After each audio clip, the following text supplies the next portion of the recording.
Salam, mən Zülfiyə Əmirova, Hilal kurslarında Azərbaycan dili müəllimi. Bugün sizə Hilal kurslarının 4-cü siniflər üçün təşkil etdiyi ümumi sınaq imtahanının Azərbaycan dili fənnindən olan suallarını izah edəcəm. Suallarımız mətn sualları ilə başlayır. Buna görə də gəlin əvvəlcə mətni oxuyaq.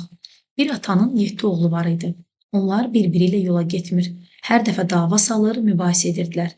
Bunu görə də ata dözməyib ipə sapa yatmayan oğlanlarını yanına çağırdı, gələrkən özləri ilə bir çubuq da gətirməyi tapşırdı.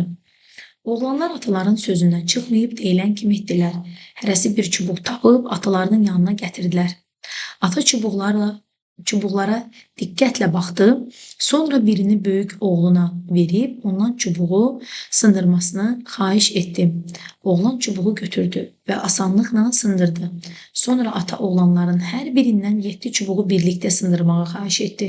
Əvvəlcə böyük oğlan, sonra ikinci və beləcə bütün oğlanlar öz gücünü sınadı.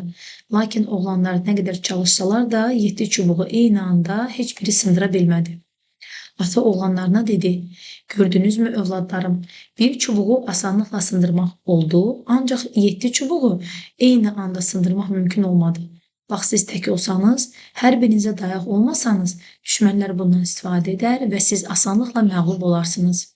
Əgər hamınız bir olsanız, deməli, gəlin görək mətnimizi hansı fikirlə davam etdirmək olar? Mən sizi cəzalandırmaram fikri təbii ki, yanlış olar. Düşmənlər sizə qalib gələr. Bu da yanlışdır. Heç kim sizi məğlub edə bilməz fikri isə doğrudur.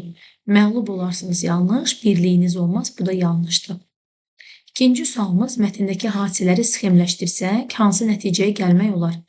Oğullar dava edir, ata dözmür, oğulları yanına çağırır, ata oğullarından narazı qalır, xeyr.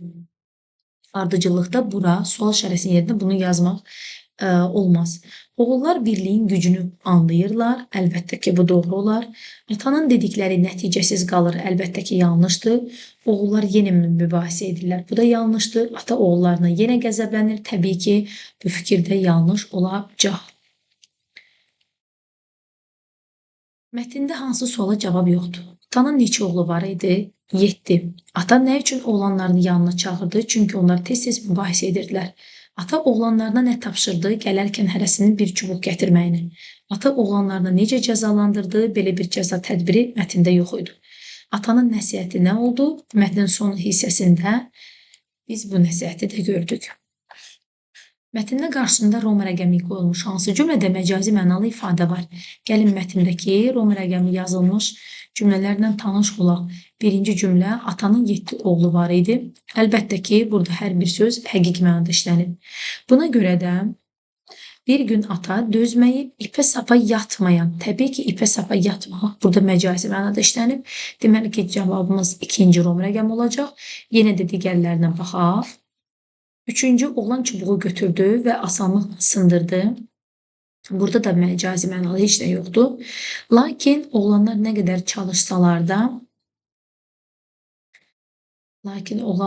çalışsalar da 7 çubuğu eyni anda heç kim sındıra bilmədi. Bu cümlədə də məcazi mənalı ifadə görmürük.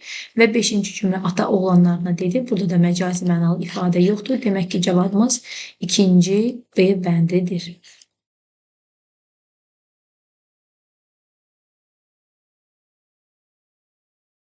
Qarşısında işarə qoyulmuş hansı sözün mənası düzgün verilməmişdir?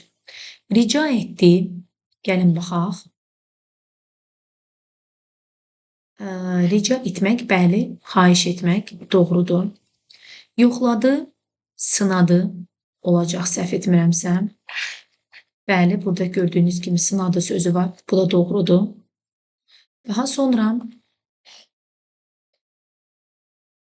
rica etmək, xahiş etmək baxdıq. Qırmaq, sındırmaq. Bu da doğru verilib. Arxa sözü səhv etmiriksə burada dayaq olmalıdır. Bəli, dayaq. Demək ki, cavabımız 4-cüdə anda sözüdür ki, həmin sözü sualda gündə sözü ilə qoyublar ki, biz bunları gündə sözü ilə bir anda sözünü əvəz edə bilmərik. Cavabımız C bəndidir. Sözlərdən biri mürəkkəb deyil. Qrammatika suallarına gəlib baxaq indi də. Sözlərdən birisi mürəkkəb deyil. Təbii ki, əl və bir mürəkkəbdir. İsti və ot mürəkkəbdir. O gün mürəkkəbdir. 2 dənə kök var. Vur da vur. Yenə də 2 dənə kök var. Dostpərəst isə keçmişik ki, dost sözün köküdür. Pərəst leksik şəkilçidir. Yəni bu söz quruluşca düzəltmə sözdür. Mürəkkəb söz deyil. Hansı söz bu xüsusiyyətləri özündə daşıyır? Amonimdir. Sürü, dolu, tar, dil və yal. Baxırıq ki, hamısı amonimdir. Antonimi var. Sürünün antonimi yoxdur. Dolunun antonimi var, boşdur. Tarın da, dilin də, yalın da antonimi olmadığı üçün cavabımız B bəndidir. Bağ sözünü hansı şəkilçi artırılsa düzəltmə isim alınır? Gəlin baxaq. Bağdakı şəkilçisini artırsaq bu olacaq düzəltmə sifət. Bağlar olacaq sadə isim. Bağban olacaq düzəltmə isim, həm də insan anlayışı bildirir, yeni söz yaranır. Bağımız mənsubiyyətli qrammatikdir. Bağsız sözü də yenə də leksik olur, lakin sifət olduğu üçün bağsız sözü də uyğun deyil. Verilənlərdən biri gözünün odunu almaq frazeoloji birləşməsinin qarşılığıdır. Təbii ki, gözünün odunu almaq, qorxutmaq. Kimisə qorxudursan, gözünün odunu alırsan deməkdir. Nərgiz yeni kitabını rəfdən götürdü cümləsində ismin hallarını ardıcıllıqla göstərin. Nərgiz adlıq nə haldır? Kim Nərgiz? Yeni burada sifətdir ümumiyyətlə. Kitabını, nəyi kitabını bu təsirlik haldır. Hardan götürdü, nədən götürdü? Rəfdən götürdü, bu çıxışlıq haldır. Götürdü də feildir. Deməli cavabımız adlıq, təsirlik və çıxışlıq hal. Cavab C bənd. Verilən şərtlərə uyğun olan variantı seçin. Yazışı və tələffüz arasında 2 fərqli məqam var. Tərkibində 2 kar-samit səs işlənmişdir. Məqsəd sözünün yazışı və tələffüz arasında əlbəttə ki 2 fərqli məqam var. Uşaqdır sözündə də həmçinin r-nın birisi düşür.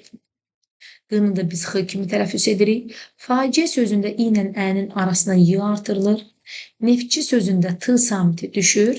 Təəssüf sözündə də ə saiti düşür. Təəssüf tələffüz edirik. Deməli, yazışı və tələffüzü arasında 2 fərqli məqam yalnız A bəndində məqsəd sözündədir. Tərkibində 2 dənə kar samit, xeyr, burada 3 kar samit var. Demək ki, üzr istəyirəm, biz A bəndini yanlış baxdıq. Cavabımız D bəndidir. Burada r samiti də səs düşümü olduğu üçün 2 dənə fərq var və kar samitdə neçə dənədir? 2 dənədir.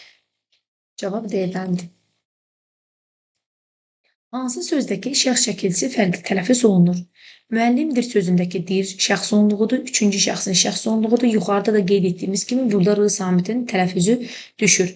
Demək, cavab A-dır. Ana, yam, am şəxs onluğunda dəyişiklik yoxdur. Dəftəriniz dəyişiklik yoxdur. Sürücü, sən dəyişiklik yoxdur. Məktəbim, ümumiyyətlə bu mənsubiyyətdir. Sözlərdən biri quruluşca sadə və düzəltmə hesab etmək olar. Güldan sözünü biz yalnız düzəltmə hesab edə bilərik. Görüş sözü yalnız düzəltmədir.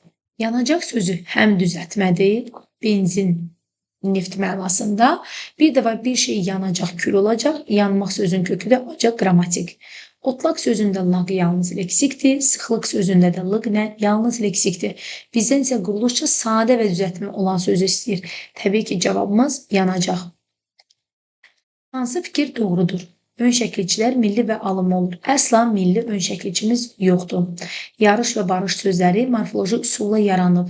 Əsla bu da doğru deyil. Çünki barış da, yarış da təkcə köklərdən ibarət olan çaşdırıcı sadə sözlərə aiddir.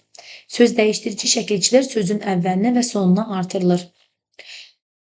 Xeyr, söz dəyişdirici şəkilçilər qrammatik şəkilçilərdir. Onlar nə əvvələ, nə də sonuna əvvələ artırılmırlar, yalnız sona artırırlar.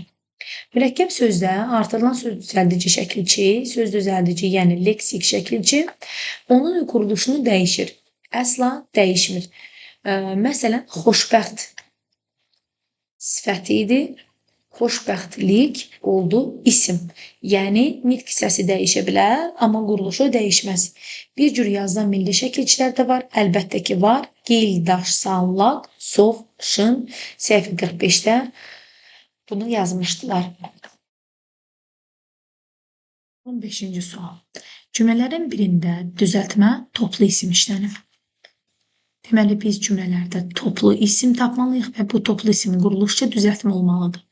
Narahat olan əhali meydançada toplaşmışdı. Burada əhali sözü toplu isimdir, lakin o düzəltmə deyil. İlxıçı alı kişi atları yəhərlədi. Burada ümumiyyətlə toplu isim yoxdur.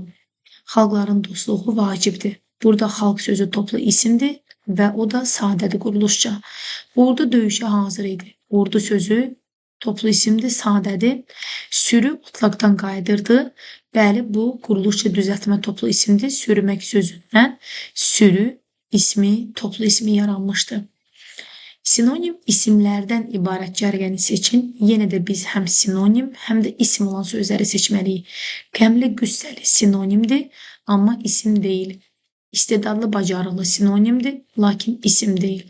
Alışmaq, öyrəşmək sinonim deyil. Sinonimdilər, üzr istəyirəm, lakin isim deyirlər, feildilər. Qoyun və qucaq sözləri sinonimdir, isimdilər. Yığmaq, toplamaq həqiqətən də sinonimdilər, lakin isim deyirlər.